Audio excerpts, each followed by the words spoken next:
Racing Jesse started. We have Eugene's Perry break quickly to start, rushing upon the outside is Red Cloud running by the rail is Silver King. Then next in line is Triton moving upon the outside. Fortune Island up. The bonus comes next. Then on the inside is Royal Jewels, then followed by Master Maker, Comet Storm Racing second last, while Song Portata is the early trailer. Racing down the next race, we have Eugene's Perry by about 3 lengths, and in second Red Cloud moving upon the outside. Triton running by the rail, Silver King. Then next in line is Royal Jewels, then followed now by Master Maker moving upon the outside is up. The bonus then next online now is number 10, and this one is Fortune Island, Comet Storm second last, while Song Portata is still racing in last. And at the fourth turn, we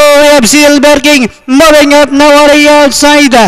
And then now entering the home stretch, we have Red Cloud takes command. Silver King up the bonus now moving upon the outside. Triton, then comes Royal Jewels as they swing for home. The lead now belongs to up the bonus. Royal Jewels is on the outside. Master Maker is done on the inside with about 100 meters up the race. We have up the bonus this time by about 3 lengths, and finally up the bonus. Royal Jewels, then comes Master Maker. Alright, number 8, Up the Bonus, Crossing the Warpers, ridden by Jigger Paano. Masisigundo yung 3, Royal Jewels. Then 4, Master Maker, Comet Storm. Then parang nandun sa panlima yung 12, Triton. Panoorin natin, replay nitong race number 8.